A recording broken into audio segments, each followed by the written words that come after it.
તો સૌ મિત્રો, સ્ટેજ ઉપર ઉપસ્થિત આપણા એમપી સાહેબ અર્જુનસિંહ બાપુ, કનુભાઈ, અજયભાઈ, આપણા પ્રમુખશ્રી સુરેશભાઈ, તમામ ડૉક્ટર સાહેબ, બધા આગેવાનો, વડીલો, તમે એક તો સરસ મજાનો કાર્યક્રમનું આયોજન કર્યું, એના માટે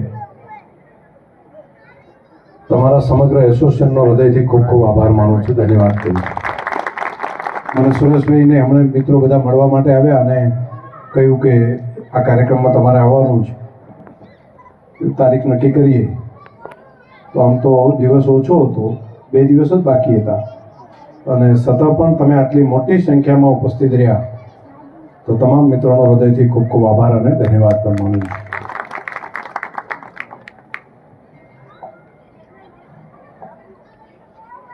અહીંયા હમણાં 2-4 વાતો કરી, એમાં હું ટૂંકમાં વાત કરીને કરું. એક તો કારીગરીની કિંમતનો સમય આવી ગયો છે.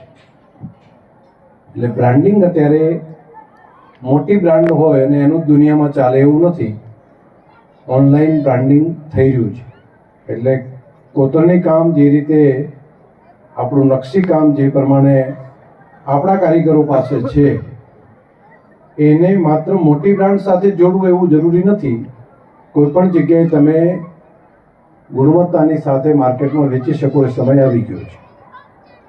રહી વાત વિકાસની, તો એમાં તો તમે ખરીદતા થાકો સોનું લાઈ અહીંયા બધા હજુ ખરીદવાનું ચાલુ રહેશે. એટલા માટે કે પૈસા આવેલું સૌથી મોટું રોકાણ, સેફ રોકાણ એ ગોલ્ડમાં દેખાય છે. ગોલ્ડ જે પ્રમાણે વધ્યું છે એ પ્રમાણે જમીન નથી વધી, અને સોનાના પૈસામાં જેણે રોકાણ કર્યું હતું એ લોકો જમીનવાળા કરતાં પણ વધારે કમાણા છે. આવું છેલ્લા 10 વર્ષનો તો ઇતિહાસ બિલકુલ દેખાય છે. અને અત્યારે તો ખબર નથી પડતી ક્યાંથી ક્યાં પહોંચશે, પરંતુ ગોલ્ડનું કામ એ વધવાનું છે. હા, એક જ ડર લાગે છે કે ડાયમંડમાં લેબ ગ્રોન આવ્યો એ પ્રમાણે ગોલ્ડમાં જો કોઈ લેબ ગ્રોન કરી નાખે તો, અને વિજ્ઞાનને હું ઓળખું છું ત્યાં સુધી એ શક્ય છે. તો આટલું જ મનમાં એક અવડવ છે. બાકી ઇકોનોમી પણ ભારતની ડોલરને બદલે સોનાની કરવા માટે આગળ વધી રહ્યા છે. જે પોલિસી છે એ પણ એશિયાના દેશો માટે સોનું હજુ વધારે ઊંચું જઈ શકે એવી શક્યતાઓ દેખાય છે. તમે સારી ગુણવત્તાવાળું આપો, ભરોસાવાળું આપો, તો લોકોનો, ગ્રાહકનો પણ ભરોસો વધતો હોય છે. તો એક તો રોકાણ પણ થાય, પોતાના ઘરે આવક પણ રહે, અને લોકો એનો ફાયદો પણ લેતા હોય છે. એક જ્યારે લઈને આવ્યા ત્યારે એ કોનું છે એ પ્રશ્ન એક થતો હોય છે, એ માલિકનું છે કે ચોરીનું છે. અને એટલે મારી પાસે વળી પાસે આવતા કહેતા સાહેબ આમ કહે છે તેમ કહે છે. એટલે હવે એમાં પણ સરળતા કરીને થોડો રસ્તો કાઢી દીધો છે, અને કોઈ હેરાનગતિ બહુ ન કરે. પરંતુ આધાર કાર્ડથી લઈ લઈએ ને એટલે કોઈ આગા પાછું પેલું કરી શકે નહીં. એટલે એમાં પણ થોડી કાળજી. તમે સારા એમાં ટેવાયા છો, પણ હમણાંથી પહેલાં જે મુશ્કેલી પડતી, મુશ્કેલીઓમાં શરૂઆતમાં હું આવ્યો ત્યારે 4 મહિના તો બધા એમ કહેતા સાહેબ બહુ હેરાનગતિ, બહુ પેલું છે. પણ છેલ્લા સમયથી કોઈ હેરાનગતિ લગભગ નથી રહી, અને તમારી ન રહે એના માટેનું ધ્યાન પણ આપણે એ પ્રમાણેનું જેટલું થઈ શકે એટલું રાખીશું. અને એ વાત સાચી છે કે જે વિસ્તારની અંદર વેપારી પ્રજા નિર્ભયતાથી પોતાનો ધંધો કરી શકે, વેપારી પ્રજા જેટલી પ્રગતિ કરે એટલો વિસ્તાર વધારે આગળ થઈ શકે. એટલે ખેતીમાં પૈસા આવે, બીજા વ્યવસાયમાં પૈસા આવે, એ પૈસાનું રોટેશન વેપારમાં આવે, અને વેપાર દ્વારા આખા વિસ્તારની ઇકોનોમી ધબકતી થતી હોય છે. અને એ જ આખી ઇકોનોમીને દોડતી રાખે છે. નિર્ભયતાથી બધા કામ કરો. આપણું થરાદ સલામત થરાદ છે. આપણું થરાદ હવે કોઈ એની અંદર આવીને દાદાગીરી કરીને કોઈ વેપારીને હેરાન કરે, દબાવે એ સમય નથી રહ્યો.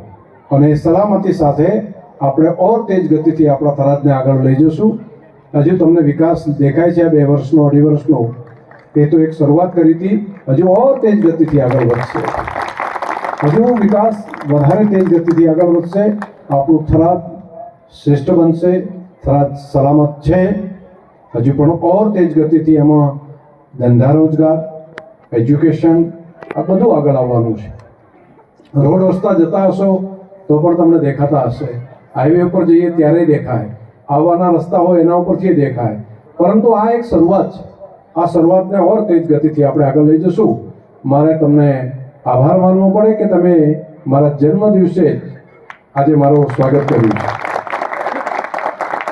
આમ તો મારે લાખો લોકોનો આભાર માનવો છે કે 1.25 લાખ કરતાં વધારે બાળકોને જમાડવાનું કામ આ વિસ્તારના પ્રજાજનોએ કર્યું છે.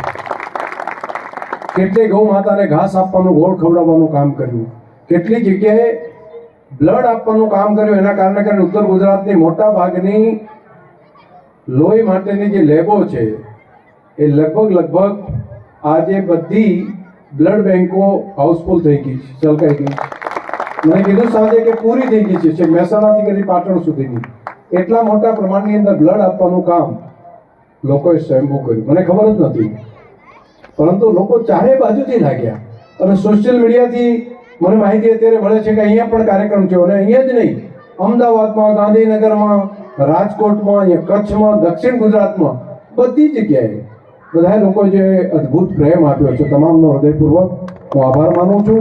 થરાદ વિસ્તારના પ્રજાજનોનો નતમસ્તક આભાર માનું છું કે આપનો તમારો આ પ્રેમ ને લાગણી એ મને કામ કરવા માટેની ઓર વધારે શક્તિ આપશે. આ વિસ્તારના સુખ દુઃખ માટે સાથે રહીશ. આ વિસ્તારની પ્રગતિ માટે સતત મહેનત કરતો રહીશ. આપ સૌનો હૃદયથી આભાર. તમારા એસોસિએશનનો હૃદયથી ખૂબ ખૂબ આભાર. તમે ખૂબ પ્રેમ લાગણીથી મોડા સુધી રોકાઈને પણ અમારું સ્વાગત કર્યું. અને હવે ભોજન અને આપની વચ્ચે હું ન રહેતા આપ સૌના હૃદયથી ખૂબ ખૂબ શુભકામનાઓ. આભાર, ધન્યવાદ.